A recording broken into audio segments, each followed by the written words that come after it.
কোথায় গেলে ইনশাআল্লাহ। আল্লাহর নবী ইনশাআল্লাহ না বলার কারণে 15 দিন ওহী আসে নাই। কয়দিন? 15 দিন। এবার কাফেররা বলা বলি শুরু করছে, ওনার কেরামতি, ওনার জাদু শেষ হয়ে গেছে।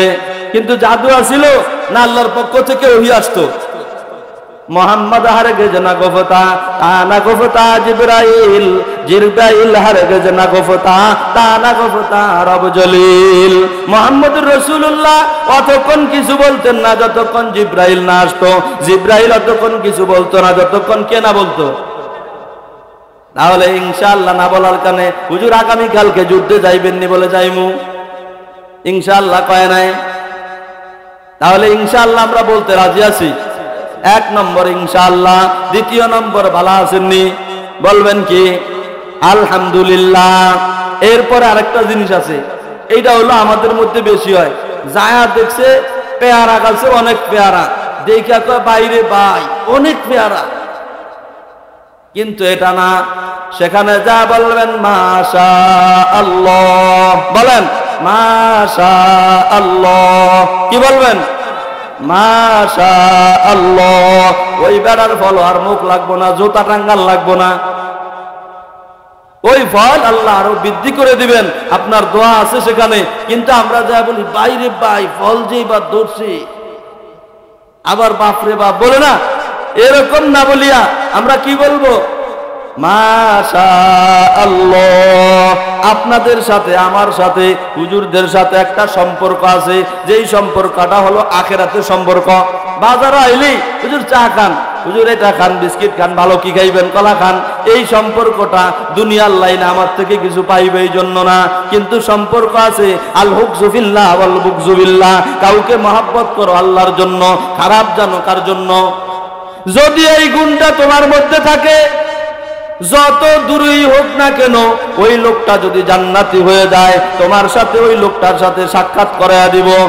আপনি মনে মনে ভাবছেন যে আমি মক্কার ইমাম সাহেবকে ভালো জানি, যেহেতু মক্কার ঘরের ইমাম, উনি খারাপ হইতে পারে না। ভালো জানছেন, মহব্বত করছেন, মনে মনে খেয়াল মক্কার ঘরের ইমাম সাহেবের সাথে একটু দেখা করতাম, এরকম মনে খেয়াল আছে না নাই? এমন খেয়াল রাখছেন, কিন্তু মক্কার ঘরে ইমাম সাহেবের পিছনে নামাজ পড়া হয় নাই, সাক্ষাৎ হয় নাই। আল্লাহ রাব্বুল আলামিন বলেন, মক্কার ইমাম সাহেব যদি জান্নাতি হয়ে যায়, তুমি যদি জান্নাতি হয়ে যাও, মক্কার ইমামের সাথে তোমার সাথে আল্লাহ সাক্ষাৎ করায়া দিবেন। কারণ আমরা নবীকে দেখছি, নবীর সাথে মহব্বত আছে না নাই? তাহলে সাক্ষাৎ হয় নাই, কিন্তু মহব্বত থাকার কারণে তুমিও যদি জান্নাতি হও, আল্লাহর নবী জান্নাতি, তোমার সাথে নবীর সাথে সাক্ষাৎ অটোমেটিক হয়ে যাবে।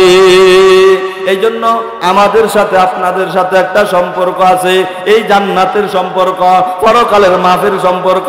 হুজুরের ভালো জিনিসটা খাওয়াইলাম, ভালো জিনিসটা দিলাম, কেন? আখিরাতে কিছু পাওয়ার জন্য। এখন আমি 30 বছর এই মঞ্চে ওয়াজ করলাম, একটু আমলও করতাম নাই, তাহলে আমি ওখানে ধরা খাইব আল্লাহ। এইতে তো আমলের কথা কয় নাই, এইতে বিভিন্ন কথা খালি কইছে, কিন্তু আমলের কথা কয় নাই। এই জন্য আমল দরকার আছে না নাই? সম্পর্ক আমল দিয়া, বলেন কি দিয়া? আরো জোরে বলেন কি দিয়া? আমল দিয়া। অমুক হুজুরে দেখছি ইশরাক নামাজ পড়ে, আমি ইশরাক পড়বো। অমুক হুজুরে দেখছি 5 ওয়াক্ত নামাজ পড়ে, আমিও 5 ওয়াক্ত পড়বো। অমুক হুজুরে দেখছি পর্দা করে, আমিও পর্দা করবো। অমুক হুজুরের চেহারায় দাড়ি আছে, আমিও দাড়ি রাখবো। অমুক হুজুরে সব সময় চুল 3 তরিকায় কাটে, আমিও 3 তরিকায় কাটবো। অমুক হুজুরে দেখছি মাথায় টুপি রাখে, আমিও টুপি রাখলাম। আল্লাহ, ওই হুজুরের মতন চলতে চাইছি, কিন্তু আমার মধ্যে কিছু নাই। হুজুরের মধ্যে কোরআন আছে, আমার মধ্যে কোরআন নাই। কিন্তু আল্লাহ তাআলা এই হুজুরে যদি জান্নাতে যায়, আপনার সাথে ওনার সাথে সম্পর্ক আছে না নাই? তাহলে সাক্ষাৎ হইব না হইব না? এই জন্য সম্পর্ক রাখা আমলের মাধ্যমে। কিসের মাধ্যমে? আমলের মাধ্যমে। তাহলে কয়টা আমল হলো? বলেন কয়টা? আগামী কালকে থেকে এমন বলে না যে আরে বৃষ্টি হইব রে ভাই, এরকম কয় না? বৃষ্টি হইব যে আপনার লাগে যোগাযোগ হয়েছে, এরকম কথা বলার দ্বারা কবিরা গুনাহ। এটা বলতে পারেন আল্লাহ বৃষ্টি দিতে পারে, এমন কথা বলে না। এজন্য এই ঠুনকা ঠাঙ্কা কথাগুলো আমাদের দরকার। এগুলো আমরা সব সময় বলি, সব সময় চলাফেরার মধ্যে এই কথাগুলো আমরা বলি। আজকে কি আপনি মসজিদে আসলেন না? কয় রাত্রে ভাত বেশি খাবার কারণে, ভাত বেশি খাওয়ার কারণে আমার পেট খারাপ হয়ে গেছে। ভাতের কোনো শক্তি আছে? শক্তি আছে কার? আল্লাহর শক্তি আছে, ভাতের কোনো কি নাই? শক্তি নাই। এমন কথা বলে না? বলে না? এমন কথা অহরহর বলে। এই জন্য শক্তি সব আছে মালিকের। মালিকে ইচ্ছা করলে আপনাকে সুস্থ করতে পারে, অসুস্থ করতে পারে। এজন্য আমরা আমলের জিন্দেগি করব। সম্পর্ক আছে, আমলের সম্পর্ক। কিসের সম্পর্ক? আমলের সম্পর্ক। একজন আরেকজনকে মহব্বত করি, আমলের সম্পর্ক। আর যদি এই সম্পর্ক থাকে তাহলে কিয়ামতের ময়দানে এই সম্পর্কের কারণে উপকারে আসতে পারে। কেমন উপকার?